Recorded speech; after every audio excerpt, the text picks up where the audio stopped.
انسان پر برا وقت کب اور کیوں آتا ہے؟ آپ نے اکثر لوگوں کو کہتے ہوئے سنا ہوگا کہ ہمارا وقت ٹھیک نہیں چل رہا ہے اور یہ زمانہ بہت برا ہے، یہ خراب زمانہ ہے۔ تو حدیث قدسی میں اللہ تعالیٰ فرماتا ہے کہ لا تسبوا الدہر، اے بنی آدم، اے لوگوں، زمانے کو برا مت کہا کرو۔ کیوں؟ کیونکہ اللہ فرماتا ہے انا الدہر، زمانہ تو میں خود ہوں۔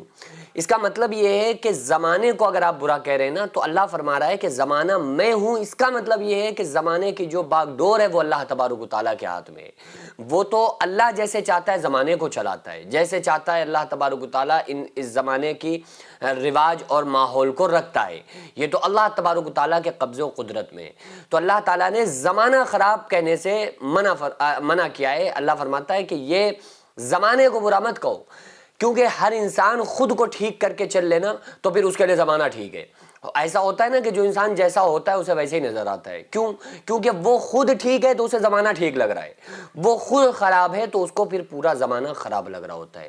تو زمانے کو برا کہنا ہی نہیں چاہیے کہ ارے زمانہ دور بڑا خراب آ گیا، زمانہ بڑا خراب چل رہا ہے۔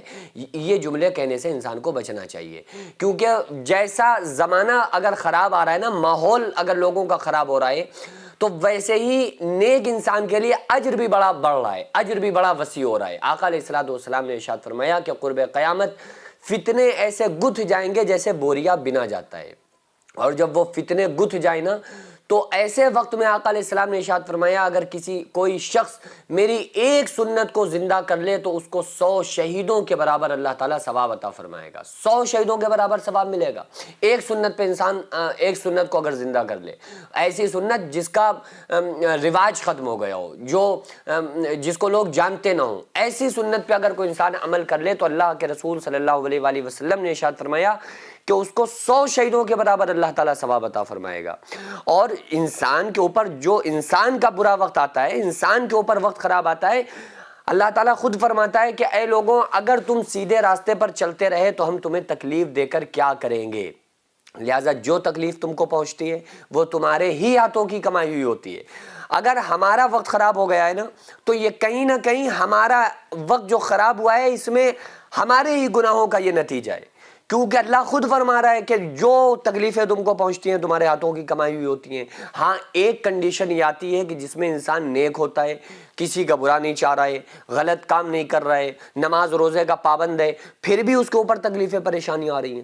اس کی وجہ کیا ہے؟ اس کی وجہ یہ ہوتی ہے کہ اس پر یہ اللہ تبارک و تعالیٰ کی طرف سے امتحان ہوتا ہے، یہ بندے کی آزمائش ہوتی ہے۔ اللہ فرماتا ہے کہ تم اس وہم میں ہو، اس گمان میں ہو، اس خیال میں یوں ہی جنت میں چلے جائیں گے، ابھی تم کو پہلے لوگوں کسی تکلیفیں تو پہنچی ہی نہیں۔ تو پھر انسان اگر نیک ہے، اس پر تکلیفیں پریشانیاں آ رہی ہیں، اس کا مطلب یہ ہوگا کہ وہ انسان کی گناہوں کا نتیجہ نہیں ہے، اس کے گناہوں کا صلہ نہیں ہے، اس کے گناہوں کی نحوست نہیں ہے، بلکہ یہ اللہ کی طرف سے ایگزام ہے، اللہ کی طرف سے امتحان ہے، کیونکہ اللہ تعالیٰ ہر بندے کو آزماتا ہے۔ اور اگر پھر بھی ہم نیک نہیں ہیں، ہم بے نمازی ہیں، ہم فاسق فاجر خود گناہگار انسان ہیں، اس کے بعد ہمارے اوپر پریشانیاں آ رہی ہیں، تو پھر ہمیں توبہ کی طرف آنا چاہیے، کیونکہ پریشانیوں کا جو دروازہ کھلتا ہے وہ انسان کے گناہوں کی وجہ سے کھلتا ہے، گناہوں کی وجہ سے۔ آقا علیہ السلام نے ارشاد فرمایا زنا یورث الفقر، زنا کرنا فقیری لاتا ہے۔ اب اگر کوئی انسان زنا کی طرف مائل ہو رہا ہے، زنا کر رہا ہے، تو ظاہر سی بات ہے کہ اس کے اوپر فقیری آئے گی۔ آقا علیہ السلام نے ارشاد فرمایا صبح تو تمنع الرزق، صبح کا سونا روزی کو روکتا ہے۔ اب انسان سو رہا ہے تو پھر ظاہر سی بات ہے کہ اس کے اوپر پریشانیوں کا اس کو سامنا کرنا پڑے گا۔ اور آقا علیہ الصلوۃ والسلام کی حدیث کا مفہوم ہے کہ جو کبیرہ گناہ ہے نا، گناہ کبیرہ، جو بڑے گناہ ہیں، حالانکہ کبیرہ صغیرہ تو یہ ایک سمجھنے کے لیے ہے، لوگوں کو سمجھانے کے لیے، تاکہ ایک گناہ کا مرتبہ پتہ چلے کہ یہ جو گناہ ہے یہ کس مرتبے کا ہے، اور اس گناہ کی کتنی ویلیو ہے، یعنی کتنا خطرناک ہے، کتنا بڑا یہ گناہ ہے۔ اس کا وزن سمجھنے کے لیے صرف اور صرف اس کی جو قسمیں ہیں یہ بیان کی جاتی ہیں کہ گناہ صغیرہ، گناہ کبیرہ۔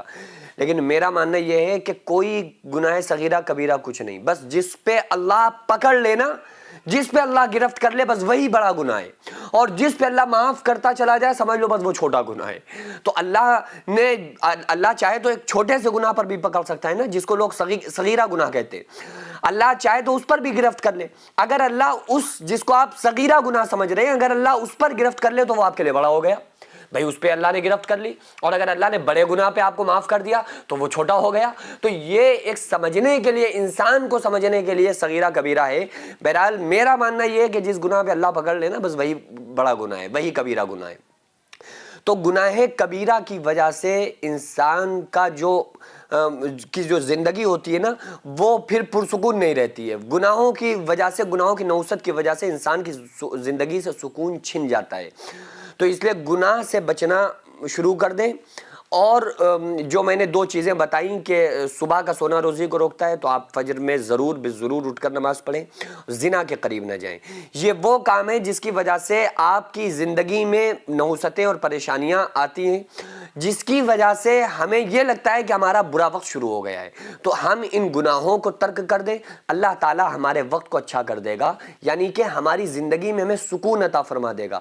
بعض ایسے لوگ ہیں جو 2 لاکھ روپے مہینہ کماتے ہیں، 5 لاکھ روپے مہینہ کماتے ہیں، لیکن ان کی زندگی میں سکون نہیں ہے۔ بعض ایسے جو 6,000 روپے مہینہ کماتے ہیں لیکن ان کی زندگی میں سکون ہے۔